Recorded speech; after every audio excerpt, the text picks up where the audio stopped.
Hello दोस्तों और स्वागत है आपका टोटल प्रेप यूपीएससी चैनल में, जिसमें राइट नाउ आप देख रहे हैं आज की 14 अगस्त की जो है एक बहुत इंपॉर्टेंट न्यूज़ जो कि आपके यूपीएससी प्रीलिम्स के लिहाज से बहुत इंपॉर्टेंट है। हैदराबाद बेस्ड नांदी फाउंडेशन को फूड विजन 2050 प्राइज़ मिला है। ये क्या होता है, कौन देता है, नांदी फाउंडेशन को किस लिए मिला है और इससे रिलेटेड जो कीवर्ड्स है जो कि आपने थंबनेल में भी देखे होंगे, उन सब पे हम डिटेल में अभी बात करेंगे। आगे बढ़ने के पहले प्लीज़ मेरे चैनल को सब्सक्राइब कर दीजिए और नोटिफिकेशन बेल आइकन को दबाइए ताकि आपको पता चले जब जब मैं मेरे वीडियोस अपलोड करूं। प्लीज़ मेरी वीडियोस को लाइक करिए और अपने दोस्तों के साथ शेयर भी करिए ताकि बाकी लोग भी इसका फ़ायदा उठा सकें और ज़्यादा लोग हम एक कम्युनिटी बिल्ड कर सकें चैनल के इर्द गिर्द। जैसी जैसी जिस टॉपिक पर, जिस इशूज़ पे, जिस सब्जेक्ट पर आपको वीडियो चाहिए वो आप मुझसे पूछ सकें। किसी चीज़ पर आपको क्लैरिफिकेशन चाहिए तो आप मुझसे डाउट क्लैरिफाई कर सकें। ठीक है, आपका अपना चैनल है ये, तो अपने दोस्तों को भी साथ जोड़िए इस चैनल के। ठीक है दोस्तों, चलिए आगे बढ़ते हैं। हम देखते हैं ये न्यूज़ क्या है। रॉकफेलर फाउंडेशन जो है, रॉकफेलर जो है वो बहुत एक अमीर फैमिली है यूएस की। ठीक है, तो वो इस तरह के बहुत सारे फाउंडेशन चलाते हैं, चैरिटी का भी बहुत सारे काम करते हैं और दुनिया के कई लोगों का ऐसा मानना है कि दुनिया की बहुत सारी राजनीति के पीछे भी जो रॉकफेलर फैमिली है उसका हाथ है। ठीक है, इसका हालांकि कोई एविडेंस नहीं है, ये कॉन्स्पिरेसी थ्योरी आप इसको आप कह सकते हैं। एनीवेज, तो रॉकफेलर फाउंडेशन जो है उसने Hyderabad based non profit organization है। क्या नाम है उसका? नांदी फाउंडेशन। उसको one of the 10 visionaries in the world for food vision 2050 का प्राइज दिया है। आप समझ सकते हैं ये एक साल का प्राइज नहीं है कि इस साल आपने बहुत अच्छी खेती करी, चलिए आपको खेती का प्राइज देते हैं, ऐसा नहीं है। वो कह रहे हैं कि फूड विजन 2050 सन 2050 में दुनिया में फूड सिक्योरिटी किस तरह की होगी। अगर हमें फूड सिक्योरिटी चाहिए 2050 में तो हमें किस तरह की एग्रीकल्चरल प्रैक्टिसेस फॉलो करना है आज की डेट में। तो इसके रिलेटेड दुनिया भर में 10 विजनरी उन्होंने चुने हैं, यानी उनकी जो एग्रीकल्चरल प्रैक्टिसेस है उस पर एक तरह से उन्होंने ठप्पा लगाया कि हम इसको एंडोर्स करते हैं। तो उसमें से उन 10 में से एक हैदराबाद बेस्ड नॉन प्रॉफिट नांदी फाउंडेशन भी है। आपसे जो मैंने अभी तक में बताया इसी में 3 MCQ बन गए। कौन देता है? ठीक है, फूड विजन 2050 प्राइज तो रॉकफेलर फाउंडेशन देता है। किसको मिला है आपको बताना है? नांदी फाउंडेशन को मिला है। किस लिए मिला है? They are one of the 10 visionaries of the world for the food vision 2050 prize. ठीक है, ये आपको याद रखना है। Which of the following are true about the food vision 2050 prize. इसमें आपसे पूछ लेगा क्या अमाउंट है। उनको $200,000 $2 लाख का प्राइज मिला है। ये जो नॉन प्रॉफिट है ये 19 राज्यों में भारत में इसकी प्रेजेंस है। वो 1300 एंट्रीज थी उसमें, उस कंपटीशन में, उसमें से इसको टॉप 10 में जगह मिली है। ठीक है, अवार्ड जो है वो किस लिए मिला है? नांदीज के अराकूनॉमिक्स। अराकूनॉमिक्स क्या होता है आने वाली स्लाइड्स में हम देखेंगे। अराकू जो है वर्धा महाराष्ट्र में जिला है, उसमें जगह है अराकू। वहाँ पर इन्होंने एक तरह की एग्रीकल्चरल प्रैक्टिस को फॉलो किया है, उसको ये अफेक्शनेटली अराकूनॉमिक्स नाम दिया जा रहा है। व्हाट इज अराकूनॉमिक्स, ऐसा करके आपको MCQ पूछा जा सकता है यूपीएससी में। ठीक है, Arakunomics is based on work with tribal farmers in Araku for over 20 years. ये आजकल की बात नहीं है, 20 सालों से ये एक पर्टिकुलर एग्रीकल्चरल मॉडल पे काम कर रहे हैं। ये जो इकोनॉमिक मॉडल है Arakunomics, it insures profits for farmers through regenerative agriculture. ये क्या होता है हम देखेंगे। ठीक है, it has since been replicated to support the livelihoods of farming communities in Wardha and later in New Delhi. Araku में किया, फिर वर्धा में किया। बेसिकली अराकू वर्धा में नहीं है, अराकू, वर्धा और न्यू दिल्ली, इन 3 जगहों पे इस चीज़ को ट्राई किया गया है। तो एकदम ट्राइड एंड टेस्टेड ये चीज़ है, तभी जाके इनको फूड विजनरी का अवार्ड मिला है। आइए देखते हैं, ये जो मॉडल है फॉलो करता है ABCDEFGH। कितना अच्छा इन्होंने इसका एक एब्रीविएशन बनाया, आप देखिए। और ये भी आपसे MCQ में पूछा जा सकता है, what are ABCDEFGH in terms of the regenerative agriculture और अराकूनॉमिक्स। ठीक है, तो इसमें क्या होता है? A stands for agriculture, biology, compost. Basically आप एग्रीकल्चर करते समय किन किन चीज़ों पे आप ध्यान देंगे। तो ऐसा बहुत बढ़िया अगर 8 एक पॉइंटर्स उन्होंने बना दिया, agriculture, biology, compost, decentralized decision making. देखिए आ गई ना बात, एकदम एग्रीकल्चर से हट के थोड़ी सी मैनेजमेंट की फील्ड में आ गई। एंटरप्रेन्योर्स, फैमिलीज का भी ध्यान देना है, ग्लोबल मार्केट्स का ध्यान देना है, and head stand. Head stand का मतलब क्या होता है? हेड पे स्टैंड करना, जैसे शीर्षासन करते हैं ना सिर के बल खड़े होके। तो देयर जैसे कि turning current approaches on their head. Currently जो कन्वेंशनल विजडम चल रहा है, जिस तरह से लोग कर रहे हैं, उसको एकदम सर पे उसके खड़ा कर दो, उल्टा करो एकदम उससे। क्योंकि कई चीज़ें ऐसी हैं जो दुनिया में राइट नाउ चल रही हैं वो सही नहीं है, उसका ठीक उल्टा आपको करना चाहिए।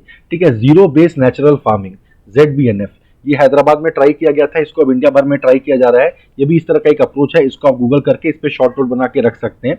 ZBNF क्या बोलता है कि खेत को जोतो मत, ऐसे ही जाके बीज फेंक दो और कुछ मत करो, न खाद डालो न पानी डालो। पानी शायद डालते हैं, पता नहीं, पानी भी डालते हैं, कुछ मत करो, अपने आप जो उग रहा है। और कहते हैं कि अपने आप जैसे उगता है वो नॉर्मल से 30% ज़्यादा ही उसमें फसल होती है, ऐसा नहीं कि कम फसल होती है। अगर ऐसा होता है तो सोचिए हम इतने सालों से ज़बरदस्ती खर्च किए जा रहे हैं, पेस्टिसाइड डाल रहे हैं, फर्टिलाइजर डाल रहे हैं, क्या क्या कर रहे हैं, जबकि कुछ मत करो वाले अप्रोच से ज़्यादा निकल के आती है फसल, है ना।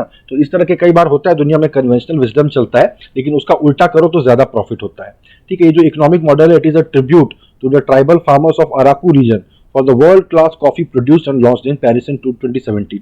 ठीक है, दुनिया भर की कॉफी वो बनाते हैं अराकू रीजन में, उसको पेरिस में 2017 में लॉन्च भी किया था internationally, as well as for the high carbon landscape transformation they did in over 955 villages there by planting 25 million trees. ठीक है, अराकू रीजन में जाके उन्होंने किया ये, और कई 955 गाँव में उन्होंने 25 मिलियन यानी करीब आप समझिए 2.5 करोड़ उन्होंने पेड़ लगाए हैं। तो उससे कार्बन लैंडस्केप ट्रांसफॉर्मेशन यानी कार्बन का जो माहौल है पूरा चेंज कर दिया, है ना, पूरे जज्बात बदल दिए जिसे कहते हैं एक मीम में, कि वहाँ पर कार्बन पूरा सेक्वेस्टर कर लिया गया। कार्बन सेक्वेस्ट्रेशन क्या होता है ये आपको पता होना चाहिए, नहीं पता है तो गूगल करके आप देखिए। ठीक है, देखिए रीजनरेटिव एग्रीकल्चर क्या होता है। रीजनरेटिव एग्रीकल्चर ये है, ये तो एग्रीकल्चर करने का एक तरीका है। आप सोचिए एक बार कि किस तरीके से एग्रीकल्चर करेंगे, उसका फोकस होगा रीजनरेट करने की तरफ। क्या रीजनरेट करने की तरफ? जो टॉप सॉइल है, जनरली खेत में जो टॉप सॉइल है वो डिग्रेड हो जाती है, और वही सबसे ज़्यादा fertile part of the soil होता है। उसको रीजनरेट करने का जो अप्रोच है वो रीजनरेटिव एग्रीकल्चर कहलाता है।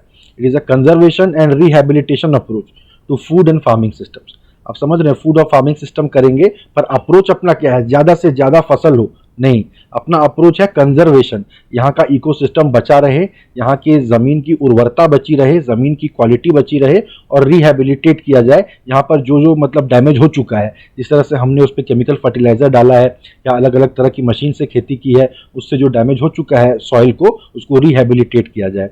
ये टॉप सॉइल रीजनरेशन पे फोकस करता है, बायोडाइवर्सिटी बढ़ाने पे फोकस करता है, वाटर साइकिल को इम्प्रूव करने पे फोकस करता है, इन्हेंसिंग इकोसिस्टम सर्विसेज पे फोकस करता है, सपोर्टिंग बायोसेक्वेस्ट्रेशन।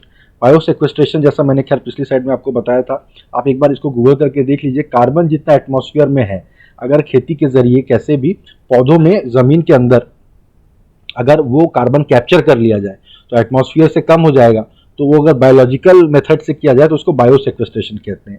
बाकी और भी कार्बन को सेक्वेस्टर करने की दुनिया भर में रिसर्च चल रही है, कैसे क्या आगे रॉक्स में हम कार्बन को बंद करके रख दें, कि समुद्र में कार्बन को बंद करके रख दें, कैसे करें, जो एक्सेस कार्बन हमारे एटमॉस्फेयर में रिलीज हो चुका है उसको लेके एफर्ट चल रहा है। तो कार्बन सेक्वेस्ट्रेशन उसी का टर्म है, उसका एक सबसेट है बायोसेक्वेस्ट्रेशन, जिसकी यहाँ पे बात हो रही है। ठीक है, increasing resilience to climate change, ये सब इसका फोकस है, and strengthening the health and vitality of farm soil, जिसकी हमने बात की। इसमें क्या क्या किया जाता है? Recycling as much farm waste as possible, ठीक है, and adding composted material from sources outside the farm. ये दो अप्रोच है जो इसको, और इस तरह की बहुत सारे अप्रोचेज हैं जो इसमें प्रैक्टिस की जाती है। रीजनरेटिव एग्रीकल्चर जो स्मॉल फार्म्स और गार्डन्स में किया जाता है, ये often based on philosophies like permaculture. Permaculture क्या होता है ये आप गूगल करके देखिए, ये आपको पता चलेगा।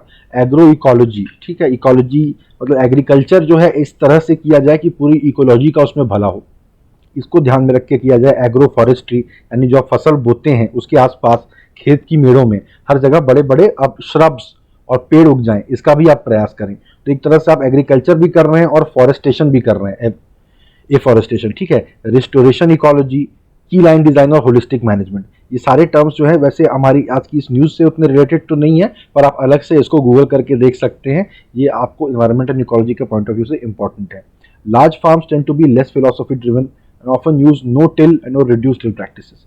छोटे गार्डन्स में तो जो छोटे फार्म्स में जो अपने ये सारे टर्म्स मैंने बताए वो सब फॉलो करते हैं, और जो बड़े फार्म होते हैं उसमें इतना अगर आप फॉरेस्ट्री और ये सब एग्रो इकोलॉजी करने जाओगे तो नहीं हो पाएगा, वहाँ कुछ नहीं करते हैं। जो ZBNF मैंने आपको बताया, देखिए टिल यानी वो जोतना, हल से जो जोतते हैं या ट्रैक्टर से, वो कुछ नहीं जोतते या बहुत ही कम जोतते हैं, इस तरह का करते हैं, ठीक है। फिर रीजनरेटिव फार्म में yield should increase over time. जैसे रीजनरेटिव फार्मिंग आप करेंगे तो धीरे धीरे आपकी सॉइल की जो हेल्थ है वो इंप्रूव होती चली जाएगी, टॉप सॉइल का लेवल रिस्टोर होता चला जाएगा। तो यील्ड मतलब कितनी फसल हो रही है, कितना आप लागत लगा रहे हो, कितना आपको रिटर्न मिल रहा है, वो ओवर टाइम बढ़ता चला जाएगा। वो अगर नहीं बढ़ रहा है तो फिर आपकी प्रैक्टिस आप ठीक से नहीं कर रहे हो, वरना क्या फायदा फिर। जैसे जैसे टॉप सॉइल डिपेंड होता जाता है, प्रोडक्शन बढ़ जाएगा और ज़्यादा एक्सटर्नल कंपोस्ट इनपुट्स आपको नहीं लगेंगे। कुल मिला के ज़्यादा आपको फर्टिलाइजर लगाना ये सब की ज़रूरत नहीं पड़ेगी। एक्चुअल आउटपुट जो है वो डिपेंडेंट है on the nutritional value of the composting materials and the structure and content of the soil, ठीक है। ये तो जाहिर बात है कि किस तरह का कंपोस्टिंग मटेरियल आप यूज़ कर रहे हैं वो, और सॉइल का अपने आप जो एक नेचुरल नैसर्गिक जो कहना चाहिए उसकी उर्वरता है, जो उसका फर्टिलिटी है, उस पर भी तो डिपेंड करेगा। ठीक है, थैंक यू गाइस। ये थी इस न्यूज़ से रिलेटेड मेरी कवरेज। मुझे उम्मीद है कि आपको क्लियर हो गया होगा कि अराकू इकोनॉमिक्स और ये इस तरह की, अगर इस तरह की अराकूनॉमिक्स अगर आपसे पूछा जाएगा तो आप बिल्कुल बता पाएंगे। जो जो कीवर्ड्स मैंने आपको बताए हैं उसको ज़रूर आप सर्च करके उस पर शॉर्ट नोट्स बना के रखिए, और साथ ही साथ जो है ये जो इंपॉर्टेंट पॉइंट्स है कि इनको ये रॉकफेलर फाउंडेशन से दिया गया विजनरी फूड विजनरी 2050 वाला प्राइज़ है, ये आप याद रखिए, ये आपसे किसी एग्जाम में पूछा जा सकता है। तो प्लीज़ मेरे चैनल को सब्सक्राइब करिए, नोटिफिकेशन बेल आइकन को दबाइए। मिलता हूँ मैं आपसे मेरे अगले वीडियो में।